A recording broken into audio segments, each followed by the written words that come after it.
Anak Pulau berbagi berita. Baba News. Presiden Jokowi menyiapkan serangan balik atas penolakan WTO terhadap kebijakan Indonesia melarang ekspor nikel. Kala dari Organisasi Perdagangan Dunia WTO, Jokowi dan pemerintah Indonesia terus maju melawan Uni Eropa dalam gugatan larangan ekspor nikel. Bahkan bersiap melakukan serangan balik dan terus melanjutkan hilirisasi meski diintervensi WTO. Jokowi tegas memberi komando, kita harus berani. Indonesia tidak boleh mundur, tidak boleh takut karena kekayaan alam itu milik Indonesia.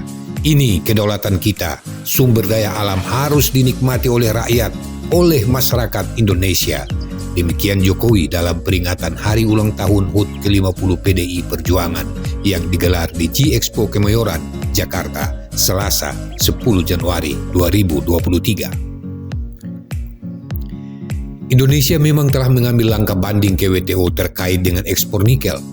Tidak ada kendala apapun, sebab setiap negara anggota WTO memiliki hak mengajukan banding.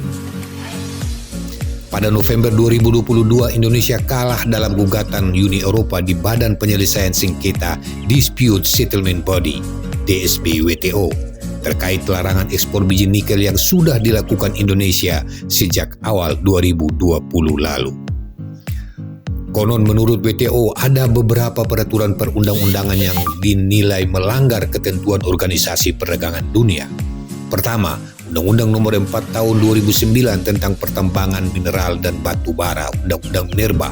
Kedua, Peraturan Menteri ESDM Nomor 11 Tahun 2019 tentang perubahan kedua atas Peraturan Menteri Energi dan Sumber Daya Mineral Nomor 25 Tahun 2018 tentang pengusahaan pertambangan mineral dan batu bara.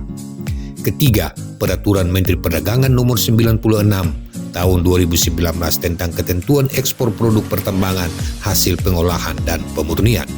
Dan yang keempat, Peraturan Menteri ESDM Nomor 7 Tahun 2020 tentang tata cara pemberian wilayah, perizinan dan pelaporan kegiatan usaha pertambangan mineral dan batu bara.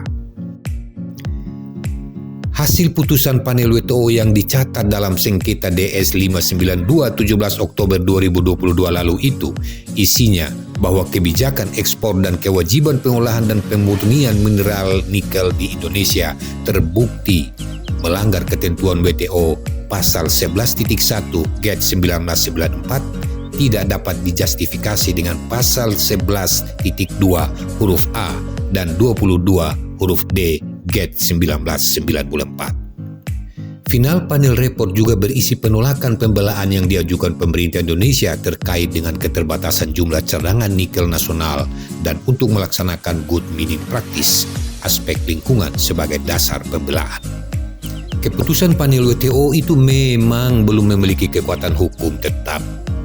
Dengan begitu, Indonesia tidak perlu mengubah peraturan atau bahkan mencabut kebijakan yang dianggap tidak sesuai sebelum putusan sengketa diadopsi Dispute Settlement Body (DSB). Final report telah didistribusikan kepada seluruh anggota WTO lainnya pada tanggal 30 November 2022 lalu dan dimasukkan ke dalam agenda DSB pada 20 Desember 2022. Lantas, apakah kekalahan Indonesia di sidang tingkat pertama gugatan ini membuat Indonesia terkena biaya atau denda yang dikeluarkan? Tentu tidak. Kebijakan pelarangan ekspor biji nikel ke luar negeri adalah upaya pemerintah Indonesia mendapatkan nilai tambah yang lebih besar dari komoditas nikel melalui hilirisasi. Catatan Kementerian Investasi dan Badan Koordinasi Penanaman Modal BKPM pada tahun ini, hasil ekspor nikel yang sudah dilakukan hilirisasi menembus 27 hingga 30 miliar US dollar atau setara dengan 418 hingga 465 triliun rupiah. Sebelum larangan ekspor biji nikel, nilai ekspor biji nikel hanya mencapai 3 miliar US dollar atau 46,5 triliun pada tahun 2017-2018. Tahun 2021, nilai ekspor nikel melejit ke 20,9 miliar US dollar atau setara dengan 323 triliun rupiah dari dampak hilirisasi. bahwa hilirisasi nikel dengan melarang ekspor biji nikel ke luar negeri mendapat banyak penolakan dari berbagai negara, terutama Uni Eropa. Pelarangan ekspor mineral mentah ini sebagai upaya Indonesia menciptakan dekarbonisasi atas industri yang ramah lingkungan. Intinya, pemerintah Indonesia tidak tinggal diam menerima kekalahan gugatan Uni Eropa di Badan Penyelesaian Sengketa Organisasi Perdagangan Dunia WTO. Presiden Republik Indonesia Joko Widodo sudah menyusun strategi untuk melawan balik Uni Eropa di WTO. Potensi kekalahan di sidang tingkat pertama memang sudah diprediksi Presiden. Untuk itu Presiden menyebut bahwa Indonesia kemungkinan kalah. Namun ia menilai bahwa yang terpenting adalah stop ekspor nikel mentah. Maka Indonesia bisa mengubah tata kelola nikel di dalam negeri. Kita kalah gugatan tapi tidak apa-apa. Industri kita sudah jadi, kenapa takut? Kalah tidak apa-apa, menang ya syukur, terang Jokowi. Bagi Indonesia, kebijakan WTO itu melanggar artikel 11 GATT tentang komitmen untuk tidak menghambat perdagangan. Pemerintah Indonesia tetap melawan Uni Eropa atas sengketa DS 592 Measure Relating to Raw Material tersebut. Presiden Jokowi meyakini bahwa hilirisasi akan menjadi lompatan besar bagi Indonesia.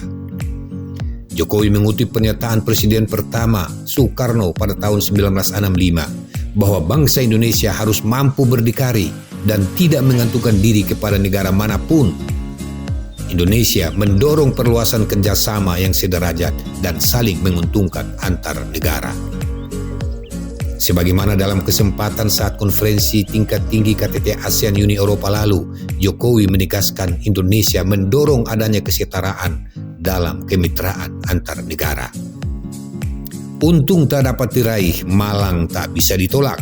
Negara harus berani menyelesaikan gugatan tersebut hingga memperoleh keputusan final dan mengikat. Hilirisasi pertambangan terus digenjot untuk laju perekonomian bangsa Indonesia. Sebab bukan cuma nikel, Presiden Jokowi juga telah umumkan pelarangan ekspor bauksit pada Juni 2023 mendatang. Artinya, pesan Jokowi sangat jelas. Tidak ada satu negara yang merasa lebih unggul daripada negara lain.